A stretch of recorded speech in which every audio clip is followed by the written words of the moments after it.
بسم اللہ الرحمن الرحیم۔ محترم ناظرین السلام علیکم۔ کسی بستی میں ایک عورت بڑی صالح اور پاک باز عبادت گزار ہر وقت اللہ کی یاد میں مشغول رہتی تھی۔ اللہ پاک نے دنیا کی نعمتوں کے ساتھ دین کی دولت سے بھی خوب نوازا تھا۔ اللہ کی قدرت کہ اس کا نیک خدا ترس شوہر وفات پا گیا۔ اس کا ایک ہی لڑکا تھا۔ اس نیک دل عورت نے اس لڑکے کی بڑی اچھی طرح پرورش کی، ناز نعمتوں سے پالا، تعلیم بھی اچھی دلائی۔ لڑکے نے جب دنیا کی میدان میں قدم رکھا تو ہر طرف سے اس کی حسن سلوک کی چرچے ہونے لگے۔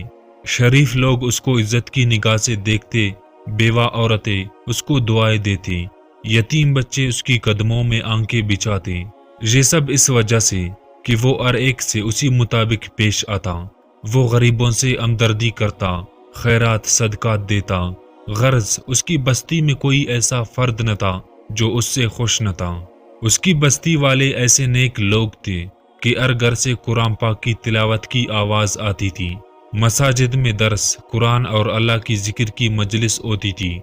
غرض اس بستی کا ہر گھر جنت کا نمونہ تھا۔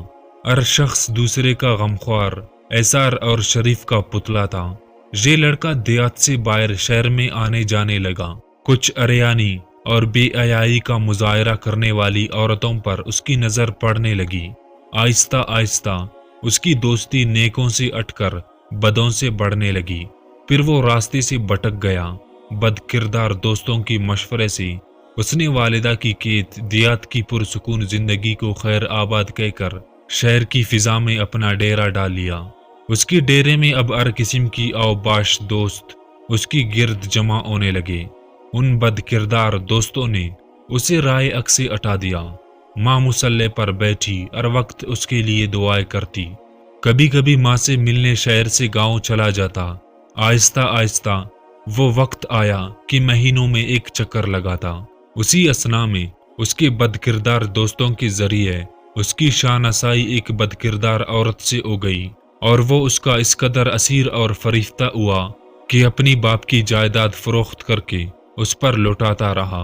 آخر وہ وقت آیا کہ وہ عورت جس نے اپنی نیک دل شوہر کی زندگی میں کبھی کوئی دکھ نہیں دیکھا تھا، اب دوسروں کی گھر مزدوری کرنے لگی۔ بیٹا جب بھی گاؤں آتا تو ماں مزدوری کی پیسوں سے بیٹے کو گھی لے کر دیتی، کوئی چیز بنا دیتی اور دعاؤں کے ساتھ رخصت کرتی۔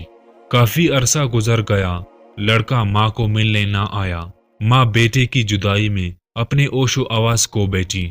جب بھی کوئی غیر اس کی دروازے کو کٹکھٹاتا تو وہ دوڑ کر دروازے پر جاتی، بے ساختہ کہتی، میرے بیٹے تم آ گئے، بیٹے تم نے اتنی دیر کیوں لگائی؟ جب معلوم ہوتا کہ گلی کے کسی بچے نے دروازہ کٹکھٹایا تو دل پر ہاتھ رکھ کر پھر مصلے پر آ بیٹھتی اور رونا شروع کر دیتی۔ روتے روتے اس نیک دل کی بینائی بھی جواب دے گئی، اور پھر جب اس لڑکے کے پاس کچھ نہ رہا تو اس عورت نے اپنے یاروں سے مشورہ کیا کہ اب اس سے جان چھڑائی جائے۔ مشورہ یہ طے ہوا کہ اس سے یہ فرمائش کی جائے کہ میری محبت جب ہی آپ سے رہے گی کہ اپنی ماں کا دل نکال کر لاؤ۔ اس طرح وہ فرمائش پوری نہیں کرے گا تو خود ہی جان چھوٹ جائے گی۔ اس بد کردار عورت نے یہی مشورہ کی جو ایک وقت میں فرشتہ تھا، آج خواہش نفس کی خاطر شیطان سے بھی بدتر ہو گیا، اور اس فرمائش کو بھی پوری کرنے پر تیار ہو گیا۔ خنجر لیا، گاؤں کی طرف چل دیا۔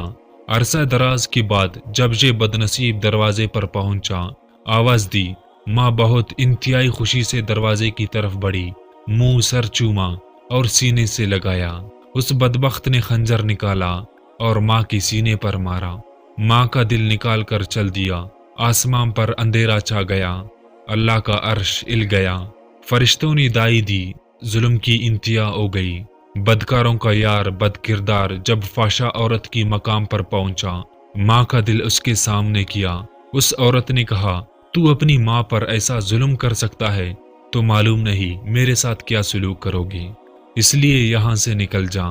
آنکھوں پر اندھیرا چھا گیا، گرا اور مر گیا۔ ماں کا دل ہاتھ سے چھوٹا، دل اس فاشا عورت کی کمرے میں پڑی ہوئی چوری پر پڑا۔ ماں کا دل پھٹا اور اس دل سے یہ آواز نکلی، بیٹا کہیں چوٹ تو نہیں لگی؟